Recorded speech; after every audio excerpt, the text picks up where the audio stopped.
Hey guys, in this episode, I want to talk to you about copywriting your songs and trademarking your name. Let's go. I spent the last 14 years playing over 1,000 shows, touring 22 different countries, and become a top 40 Billboard charting artist.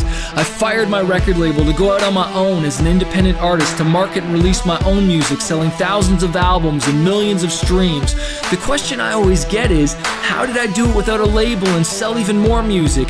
This podcast is here to show you the way. Join me and follow along as I learn, apply, and share marketing strategies to grow my music business in a loyal fan base.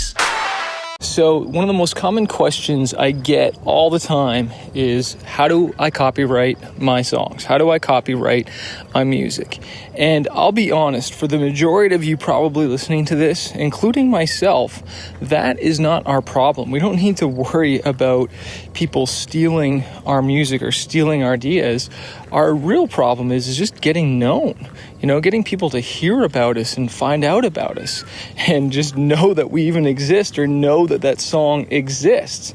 Now, for those of you that are maybe, songwriters and you're pitching your songs because you want somebody else to record them, obviously, you want to make sure that you're pitching those through the proper channels, whether that's through a producer or a label or A&R or even a lawyer perhaps. But when it comes down to copywriting, technically in a court of law, when the pen has hit the pad, the song is copywritten. Okay, once that, or your fingers hit the keyboard, I should say, as well too. I personally still like to write with a pad and pen sometimes because there's something that just flows through you, I feel, when that pen hits the pad. But I type a lot as well too. But anyways, the whole thing is, if someone was to, if you were to, someone did steal your song, say you heard somebody record it or whatnot, and you went to court to sue them and to prove. And that's really what it comes down to, is who can prove that they own that. And there's different ways of doing that. And obviously, you showing your lyric sheet, you showing the recorded Pro Tools or Logic session or GarageBand, whatever you do, showing the demos. Maybe it was even pressed or was sent out, or perhaps the old school way is you wrote the lyrics and you mailed them to yourself, and the envelope was not open, and it was postmarked with a date. Okay, that's why they suggest the whole mailing it to yourself, because it's a proof of a date. Because when it comes down to actually having to do that, that's what it comes down to. It comes down to evidence. Who can prove it? Okay, and I always say, I'll never forget a story. My buddy Adam, there's a famous artist that didn't steal his music, but they sampled it without his permission. And again, they just got an entertainment lawyer involved, contacted the right people, and they got the royalties that were owed to them accordingly. And you just have to hire people. But just understand that, when you start getting lawyers and all that stuff, it can get really expensive. So you want to make sure it's worth it, for one. And at the end of the day, man, people are not, sue happy in the sense of unless there's money to be made. But I will say this: I've never copywritten any of my songs, in the sense of gone to the government or gone to the business bureau to copyright it. But all my albums, the fact that they're on Spotify, they're digitally proven, the lyric sheets, websites, and all the places that they've been, that's a form of copyright. And even that's why we put Copyright Manifest Productions 2018. There's a year on the back of this CD again. And, this is punishable by law, and you put all that regular copy. But again, for a lot, when I get that question, it's normally from new artists that just don't understand, and they think their song is like a smash hit, and maybe it is, and I believe it is. But at the end of the day, people are writing smash hits all the time. There's so many hit songs that I've never been properly recorded or released, because it's not just about having a great song, it's promoting that great song and getting it out there.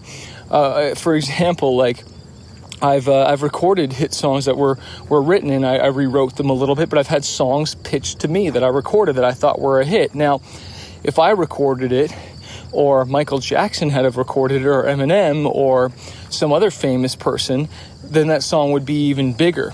but it depends who is recording it.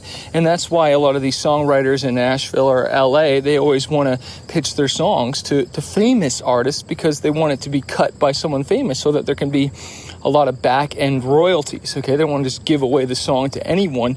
And again, this all comes back to the same thing that I'm really preaching here, is that your problem isn't people stealing your amazing stuff. Your problem is getting your amazing stuff out there, promoted and heard to the world, and spending money to market it and get it out there to as many people so they can find out about you so that you can monetize your music. Because isn't that what we're really talking about here? Like, isn't it just fear?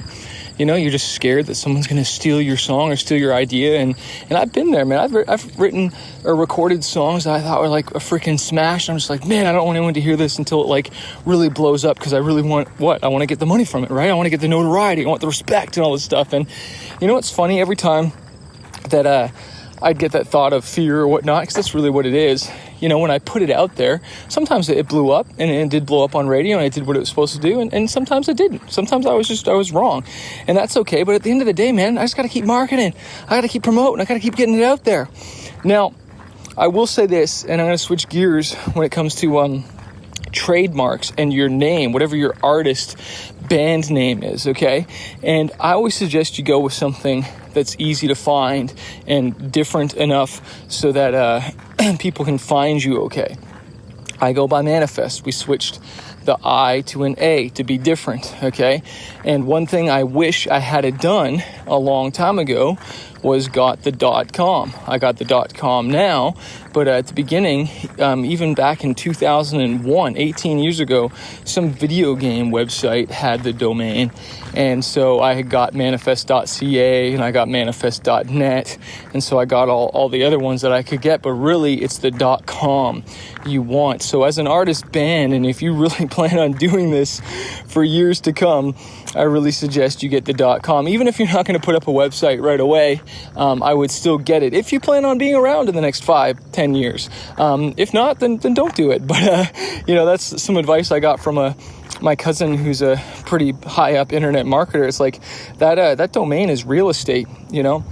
And I got a link below this podcast show notes where you can register your domain, whether you're using GoDaddy or Bluehost or who else can you register with? I think HostGator. There's a lot of places you can register your domain, but I've always used GoDaddy. But I suggest you get that domain, you know. And if yours is gone, like, so say Manifest was gone already, I'd probably get Manifest Rock or Manifest Music or Manifest Hip Hop. You know what I mean? I would just get something along those lines. But, you know, nobody can come and take Manifest or anything like that right now, because I've got hundreds of thousands of videos on YouTube and blogs, and you know, there's just so much of a trail that it would be very, very difficult for someone to try and, you know, take my copyright or trademark or something like that, and they would just get smashed in a court of law. You know what I mean? And so again, this is all coming back to, you know, protecting yourself and getting your domain, getting your real estate, and protecting yourself. But I'll say again, what does it matter, you know, if you're not promoting yourself, if you're not marketing yourself, if you're not getting out there and telling people you exist? Then you're just a blip on the internet, you know? You're just like a needle in a haystack. And so no matter what amazing domain you have, or what amazing artist name you have, or amazing song you have, if people don't know you exist, what does it matter? And that is the biggest challenge we have in the 21st century as artists and musicians, is getting known. But the good news is we've never had so many freaking amazing tools like social media and Facebook ads and YouTube ads, Instagram ads, and all these different places we can upload and promote our music and pay to get our music in front of the right people. And I'm going to keep preaching that. Like, we can get it in front of the right people and not waste our money just like shotgunning it with this massive spread, hoping that, you know, it falls on the right ears. No, we can be really like purposeful and sniper rifle with it and put our music in front of people that we know are actually interested. And that's what's been so cool about, you know, finding your niche. Like, people gather together in groups and cliques, you know, little cliques like in high school and stuff like that. Well, people gather in cliques and groups on the internet that like certain things. Okay, I know where to go, where people are hanging out, where all the skateboarders are.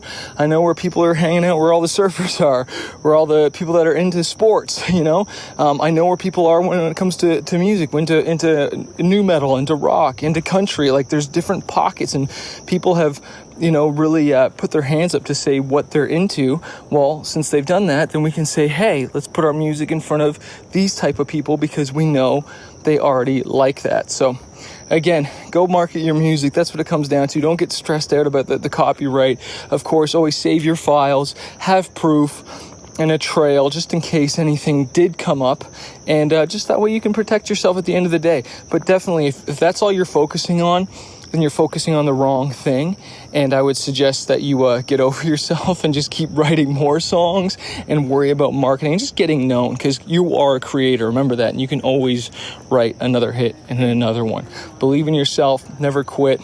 I'll see you in the next episode. So if you're a struggling artist and you're just trying to figure out this music industry, you want to go full time with your music, you want to get noticed on social media, or learn how to launch an album, an EP, or just get your music more marketed out there, I want to encourage you to check out my coaching program called Fanbase University. Every single month, I jump on the phone 2 times with my students and I coach them and I teach them how to market their music, how to get noticed, how to handle booking agents, record labels, and just get their music out there. Also, you get access to exclusive training, you get interviews with music industry professionals. If you want to find out more and not do this on your own, not struggle, because I've wasted thousands of dollars on my career and now I want to coach other artists. Check out my program, fanbaseuniversity.com, or click the link below to find out more info.